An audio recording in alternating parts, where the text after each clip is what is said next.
What's up, everybody? John here, and I'm here to talk about the Heroes of the Borderlands starter kit, Dungeons and Dragons.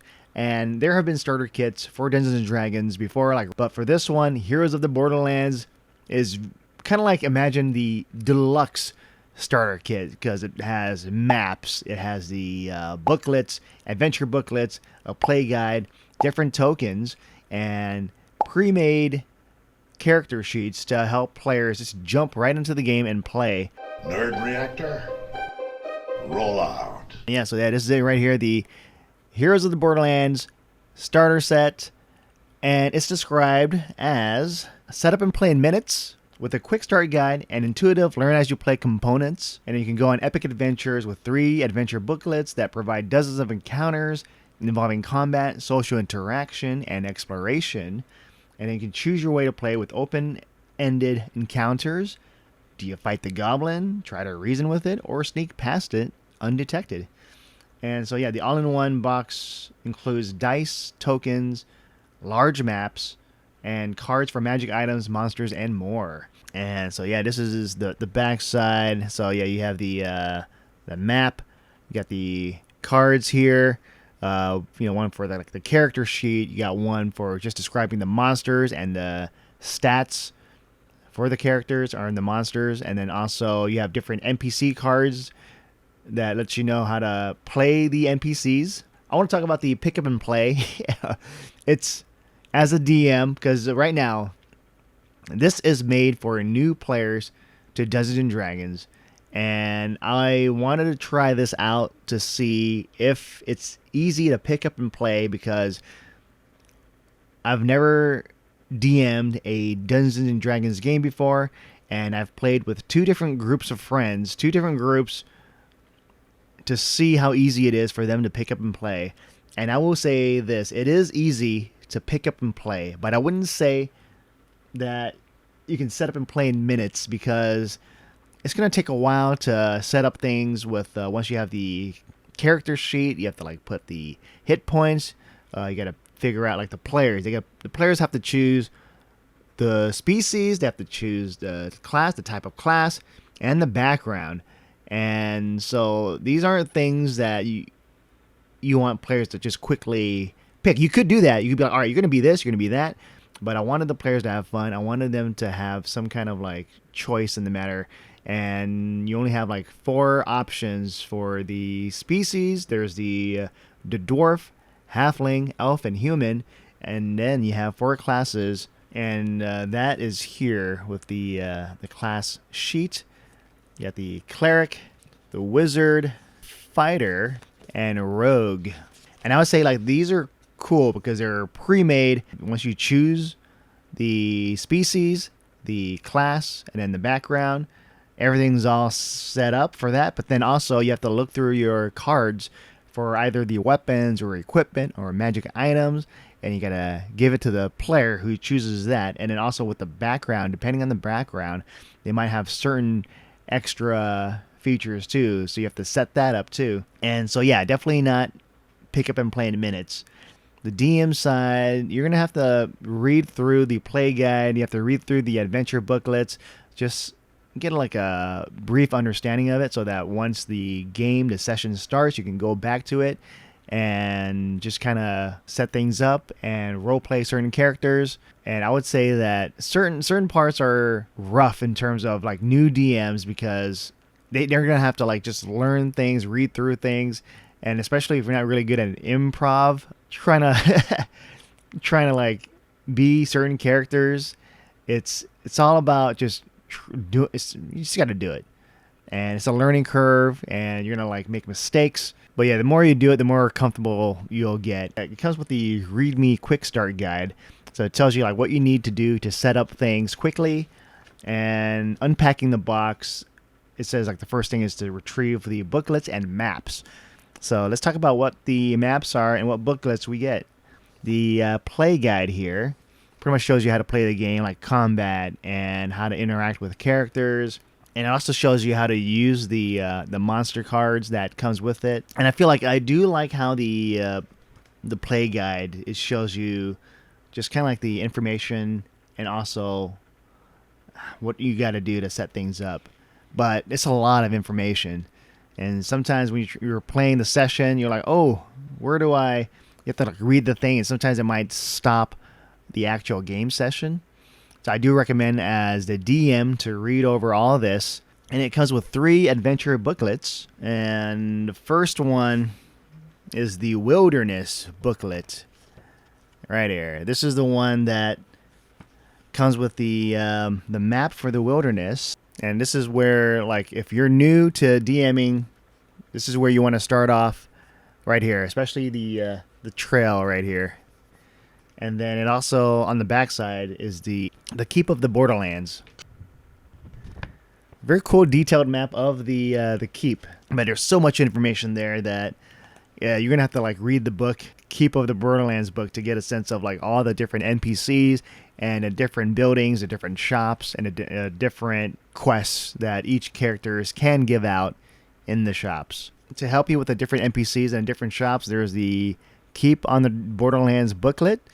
And this one will just show you how to run things when you're inside the keep. And what's cool about the different shops, they have different menus. And this starter set comes with different menu sheets that you can hand out to players. For example, there's like if you go to the temple, you got the sacred services here. You can get healing, a flask of holy water. You can get the revival. They all cost gold pieces. And of course, a lot of adventures, it's going to start off in a tavern. And so you got the Drunken Dragon menu. And this, you can order food, you can order drinks, ale, honey mead, wine, dessert. So this is very cool. Like when I showed these to my 2 different groups, like our adventurers first started off inside the Keep of the Borderlands, and they're both started off inside the tavern. And whenever I handed this first one out, they were like, oh my God, they got excited just having something physical like a menu. And yeah, no, this starter set has so many maps because I showed you the wilderness and then the keep. But then you also have inside the wilderness, like each sections, you got it's the woods. That one's the trails. You got maps for the Caves of Chaos. And then inside the Caves of Chaos, there are so many different caves in here. A lot. These are really detailed. So here's an example of one cave. And yeah, there's just so many cave maps and other maps from the wilderness. It's just crazy. Oh yeah, so for the poster maps, it comes with 5 full-size maps and 4 half-size maps. And I'm just going to read off just like the items, the different items that this starter set has. There's going to be 8 background cards you can choose from. You're going to have 8 species cards, and you have 55 equipment cards, and you have 53 spell cards. And then you have the 4 on your turn cards. These are the on your turn cards. This helps players understanding the combat mechanics. And so there's 4 of them, so yeah, 1 for each player. And so that includes like, how to attack. You attack with a weapon or an unarmed strike. So a very, very helpful guide, quick guide for the players. And then you got the monster cards. The monster cards are pretty big. Like for example, this is the animated flying sword, and on the back it comes with like little stats for this. For example, it lets you know the AC, which is 17, HP 14, and the speed. It lets you know the actions and also a little background. And so yeah, you have other examples of this. For example, you got the bandit monster card. Yeah, it gives you the AC, HP, actions, like the weapons they use a scimitar, or they can use the light crossbow. And so yeah, these are all the monster cards to help you plan like which monsters you want to use for your encounter for your players. And then with the background choices, you can choose between being a soldier, a sage, farmer, entertainer, hermit, acolyte, criminal, guide. And then the players get to choose their species card. And then there are the magic item cards. For example, you got the short bow, short sword, boots of Elvenkind, cloak of Elvenkind. So a lot of magic items. And I use these during the game when they would defeat something, find something like treasure, and you would like just pick out a random magic item to give to the players, which is cool, and they get excited when they get one. For the clerics and wizards out there for the starter set, many spells depending on which class. And this one, there's so many spell cards. And then you have the NPC cards, which is cool because it actually comes with the illustration for the NPCs, their personality. And for my game session, the most popular one that people would come back to is the NPC of Cornflower. So Cornflower, in this one, I had her be a halfling barn hand. And this spunky stable hand isn't afraid to get her hands dirty. She's an animal lover. Cornflower's best friends are all the barn animals. Her personality is Cornflower likes to use animal idioms such as busy bee, chicken out, and hold your horses. So I did use some of these as for her personality when she's talking to the players. And then also they when players could ask certain rumors about what's happening around the Borderlands. And so one would be like, did you know animals have all sorts of special glands? Giant fire beetles are like big glowing cave lanterns. Isn't nature amazing? And unless you know if it's true or false. So that one's true. And so I will say this. When I'm playing the game as a DM and then the players would interact with certain NPCs, it does take some time for me to try to find the NPC cards. Like, oh, they're going to the barn, so I got to look for the Cornflower card. And I got to flip through the Keep of the Borderlands booklet to find that section. So not as like smooth as I would like it to be. So like if you were a DM that read up about this and just studied it and memorized it, you'll be able to pull it off just from memory.